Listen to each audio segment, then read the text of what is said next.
Welcome dear student, welcome to this video. As you know हम लोग जो है वो डेविएशन फ्रॉम मेंडल्स फाइंडिंग जो है वो पढ़ रहे हैं। ठीक है, डेविएशन में जो है वो हमने देखा कि डेविएशन जो है उसे दो कैटेगरी में कैटेगराइज किया है, एक है इंटरजेनिक और दूसरा इंट्राजेनिक। हमने लास्ट वीडियो में जो है वो इंट्राजेनिक के बारे में पढ़ा, इंट्राजेनिक इंटरैक्शन, जिसमें हमने जो है वो इनकम्प्लीट डोमिनेंस, को डोमिनेंस और मल्टीपल अलील्स के बारे में देखा। ठीक है, नाउ आज जो है वो इस वीडियो में हम इंटरजेनिक के बारे में पढ़ेंगे। इंटरजेनिक मतलब क्या? इंटरजेनिक मतलब होता है कि जो भी इंटर मतलब क्या? डिफरेंट। तो इंटरजेनिक ये हम डिस्कस कर चुके हैं कि इंटरजेनिक मतलब क्या, कि जब दो जीन होंगे, एक जीन नहीं दो जीन होंगे, रिलेटेड है लेकिन दो अलग अलग जीन है और उनकी वजह से जो रेशियो है वो चेंज हो रहा है, then it will be called as what? It will be called as intergenic interaction. अब इंटरजेनिक इंटरैक्शन में जो है वो मेंडल के रेशो से कुछ अलग रेशो जो है वो मिला और उसके लिए जो एग्जाम्पल है जो हमको स्टडी करना है या जो टाइप है इंटरजेनिक का वो है प्लियोट्रॉपी। ठीक है, now what is pleiotropy? Pleiotropy जो है single gene is controlled by two और डिफरेंट ट्रेड्स। मतलब जीन जो है एक है लेकिन उसके ट्रेड जो है वो क्या है? एक से ज़्यादा है। मतलब एक ही जीन जो है वो अलग अलग प्रकार से आपको देखने मिलेगा। यहाँ पे अलील नहीं, अलील के टाइप्स नहीं है, जीन के टाइप्स है। ऑब्वियसली जीन का ट्रेट है मतलब जीन के टाइप है। ठीक है, तो एक से ज़्यादा या दो से ज़्यादा उसके क्या है? ट्रेट्स है। और इसमें जो एग्जाम्पल हमको पढ़ना है, अच्छा it is called as pleiotropy या फिर it is called as pleiotropism. इस फिनोमिना को जो है वो प्लियोट्रॉपिज्म कहा जाता है। ठीक है, now example is sickle cell anaemia. Sickle cell anaemia क्या है पहले इसके बारे में बात करते हैं, फिर इसके बाद में जो है वो हम प्लियोट्रॉपिज्म के ऊपर आएंगे। सिकल सेल एनीमिया जो है ये एक ब्लड रिलेटेड डिसऑर्डर है। ये ब्लड रिलेटेड जो डिसऑर्डर है इसमें जो हमारे ब्लड सेल्स होते हैं, नॉर्मली जो ब्लड सेल्स हैं, ठीक है, नॉर्मल ब्लड सेल्स जो है इनका जो शेप होता है वो डिस्क शेप का होता है। ठीक है, this is normal blood cells. ठीक है, और वहीं पर जो सिकल सेल होते हैं either they are of C shape, ठीक है, या फिर हम बोल सकते हैं हाफ मून शेप, या फिर दे आर श्रिंक्ड। ठीक है, तो ये कौन से हैं? Sickle cells. ठीक है, सिकल सेल या फिर sickle blood cells, sickle shape के ब्लड सेल्स। तो यहाँ पर जो है अगर आपके ब्लड जो है, ब्लड सेल्स जो हैं जिन्हें हम आरबीसीज कहते हैं, रेड ब्लड सेल्स जो है वो नॉर्मल होने के बजाय वो एबनॉर्मल हैं। ठीक है, ये एबनॉर्मलिटी क्यों होती है वो बाद में बात करेंगे। एबनॉर्मल है मतलब या तो वो सी शेप के हैं या फिर वो हाफ मून शेप के हैं या फिर वो श्रिंक्ड हैं। श्रिंक मतलब होता है सिकुड़ना, तो वो सिकुड़े हुए होते हैं, उनका इस तरह का शेप नहीं होता। ठीक है, अब ये क्यों नहीं होता? तो ये जेनेटिक प्रॉब्लम है, ये जेनेटिक डिसऑर्डर है, ये एक प्रकार का डिसऑर्डर है जो जेनेटिक है। जेनेटिक मतलब अनुवांशिक है। ठीक है, पीढ़ी दर पीढ़ी जो है ये रोग एक जनरेशन से दूसरे जनरेशन में कैरी फॉरवर्ड होता है। ठीक है, अब ये जो भी सिकल सेल जो डिसीज़ है, ये सिकल सेल डिसीज़ की वजह से क्या होता है, क्या प्रॉब्लम होती है उस पेशेंट को? तो ये जो भी डिसीज़ है इसकी वजह से जो आरबीसी का शेप चेंज हुआ है उसकी वजह से उसके अंदर जो हीमोग्लोबिन होता है, आपको शायद पता हो या ना पता हो, आरबीसीज जो है इनमें हीमोग्लोबिन जो है ये प्रोटीन प्रेजेंट होता है। हीमोग्लोबिन प्रोटीन का मेन फंक्शन है टू कैरी ऑक्सीजन, ऑक्सीजन को बाइंड करना और पूरे बॉडी पार्ट्स तक ऑक्सीजन को जो है वो प्रोवाइड करना या हर सेल को वो पहुंचाना। ठीक है, ट्रांसपोर्ट करना। अब अगर जो भी आरबीसीज हैं इनका शेप अगर चेंज होगा तो इनका जो हीमोग्लोबिन का लेवल है वो कम होगा, मतलब हीमोग्लोबिन कम होगा, और हीमोग्लोबिन कम होगा मतलब उसकी ऑक्सीजन कैरी करने की जो ऑक्सीजन कैरिंग कैपेसिटी है वो भी कम होगी। ठीक है, जिसकी वजह से क्या होगा कि आपके हर एक सेल तक पर्याप्त मात्रा में, सफिशिएंट क्वांटिटी में जो है वो ऑक्सीजन प्रोवाइड नहीं हो पाएगा। And because of the insufficiency of oxygen, oxygen की कमी की वजह से जो है फिर आपके बॉडी में कई सारे जो हैं वो डिसऑर्डर्स हो सकते हैं। ठीक है, और एक्चुअली जो है वो सिकल सेल एनीमिया ये एक फेटल डिसीज माना जाता है या लीथल डिसीज माना जाता है। ये क्या है? It is a lethal disease. Lethal का मतलब होता है जानलेवा, या फिर फेटल मतलब भी वही होता है, it is more dangerous disease, क्योंकि ये डिसीज क्योर नहीं हो सकता। Most of the genetic diseases are not cured, ठीक है। जो भी अनुवांशिक रोग होते हैं वो जल्दी से मतलब उनकी ट्रीटमेंट जो है वो इतनी आसान नहीं है, और उसका क्योर होना जो है वो इतना पॉसिबल नहीं है, ठीक है।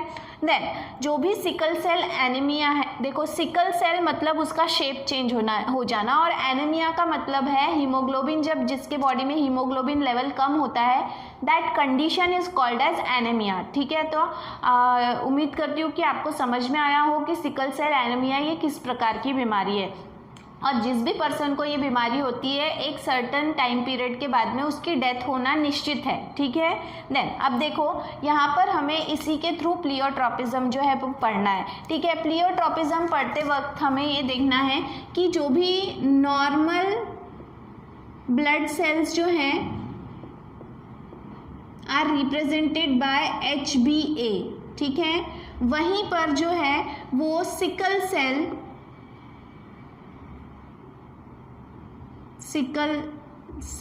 जो है दे आर रिप्रेजेंटेड, और sickle cell anaemia is represented by HbS, ठीक है ना। यहाँ पर ये जो एक ही जीन है ब्लड सेल का, लेकिन उसके दो ट्रेट है, एक नॉर्मल है और एक डिसीज वाला है, ठीक है।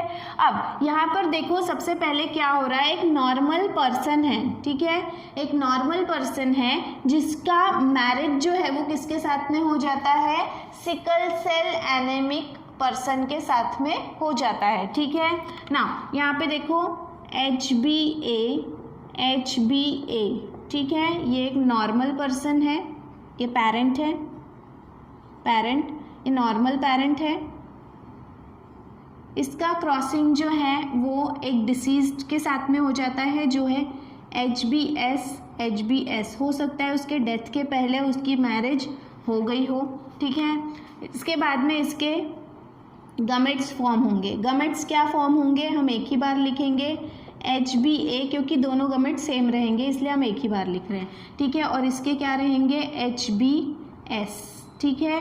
अब F1 जनरेशन, दोनों का क्रॉसिंग होगा और F1 जनरेशन होगी, क्या बनेगा HbA HbS, ठीक है। अब ये जो भी F1 हाइब्रिड तैयार हुआ है, ठीक है, ये F1 हाइब्रिड जो है ये क्या कहलाएगा, that will be called as carrier. वो क्या कहलाएगा, कैरियर।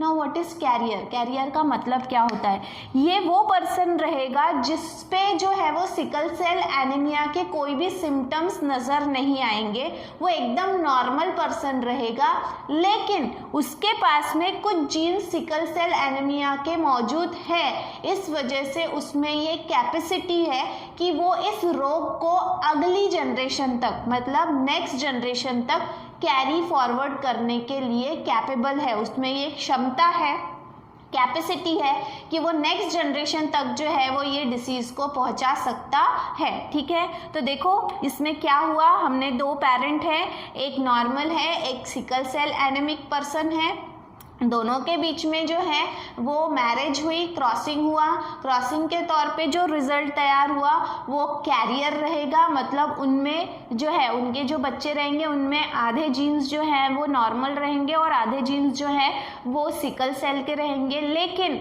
जो भी उनका अपीयरेंस, उनका जो बिहेवियर, उनका जो हेल्थ वाइज वो बिल्कुल नॉर्मल रहेंगे, उनमें सिकल सेल एनीमिया के किसी भी प्रकार के कोई लक्षण नहीं नजर आएंगे, लेकिन उनके पास में सिकल सेल एनीमिया के जीन्स होने की वजह से वो इस रोग को नेक्स्ट जनरेशन तक पहुंचा सकते हैं, ठीक है। ये हो गई पहली जनरेशन, ठीक है। देन इसके बाद में हम F2 जनरेशन जो है, F2 जनरेशन के लिए क्या होगा, अब देखो, अगर अगेन पेरेंट्स, ठीक है, अगर जो है वो यहाँ पे क्या हो गया कि दो ऐसे पर्सन हैं जो कैरियर है, अब ऑब्वियसली अगर वो कैरियर है तो उनमें सिम्टम्स नज़र नहीं आते, इस वजह से हमें क्या लगेगा, अगर उनका मेडिकल चेकअप नहीं हुआ है तो हमें क्या लगेगा या किसी को भी लगेगा कि ये दोनों नॉर्मल पर्सन हैं। ठीक है, इन जो दो कैरियर हैं, अब ये दो कैरियर के बीच में अगर मैरिज हो जाती है तो क्या होगा। ठीक है, नाउ सी इनके गमेट्स क्या फॉर्म होंगे।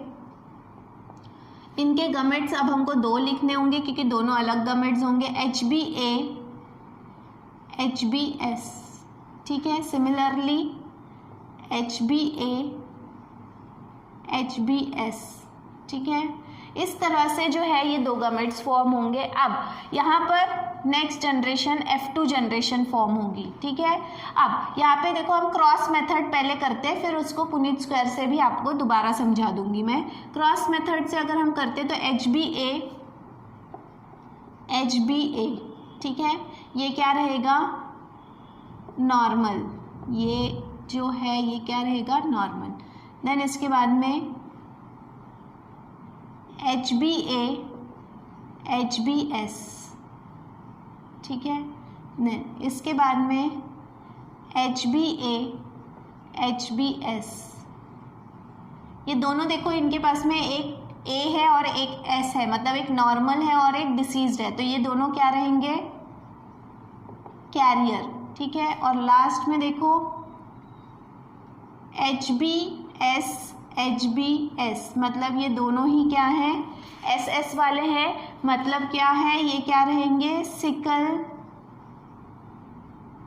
सेल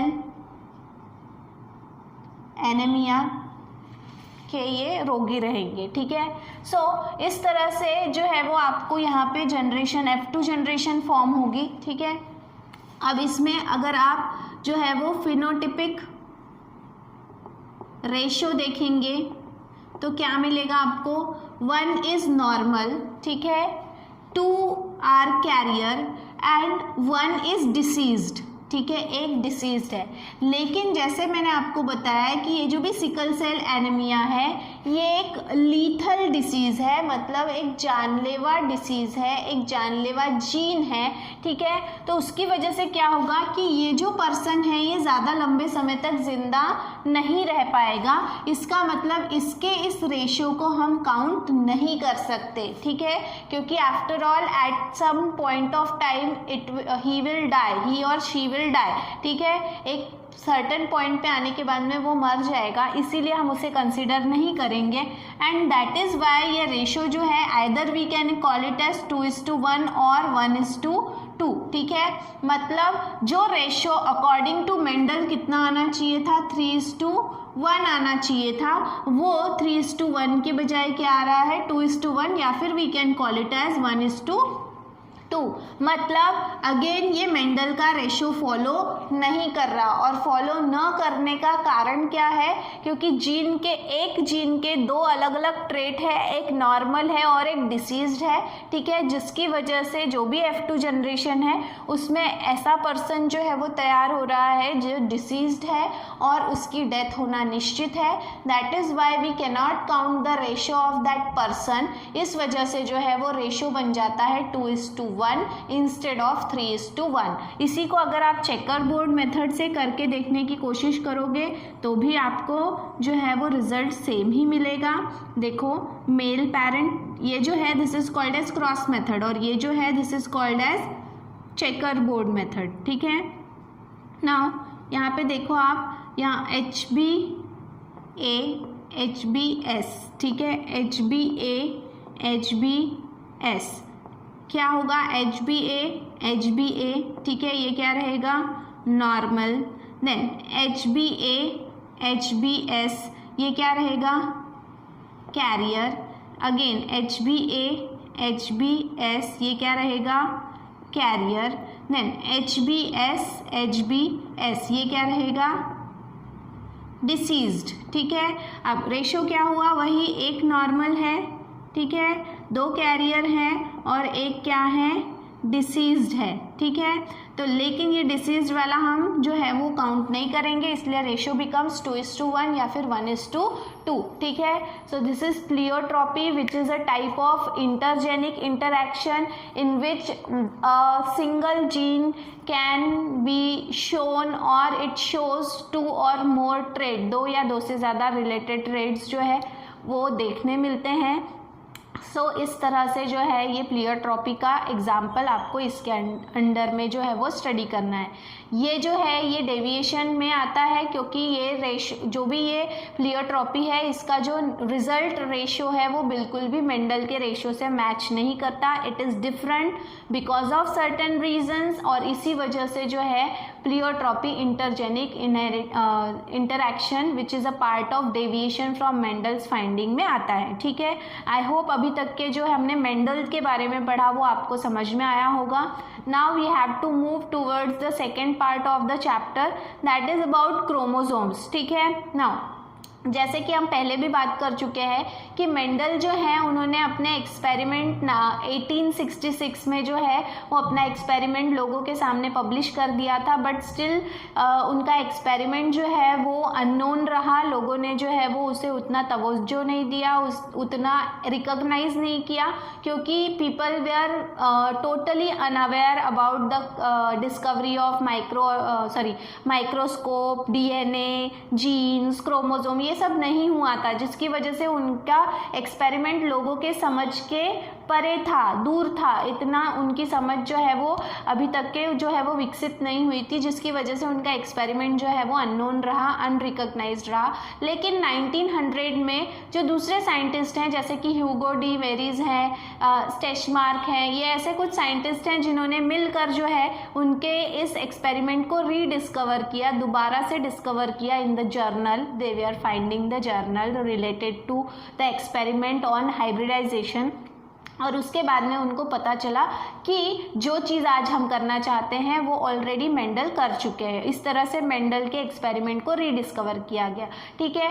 और उसके बाद में क्रोमोसोम्स क्या हैं, जीन्स क्या हैं, क्रोमोसोम का स्ट्रक्चर क्या है, वो सारी चीज़ें जो है वो डिस्कवर हुई। इसीलिए इसके बाद में जो नेक्स्ट टॉपिक है वो है क्रोमोसोम, ठीक है ना। क्रोमोसोम जो है वो प्रपोज किया है किसने?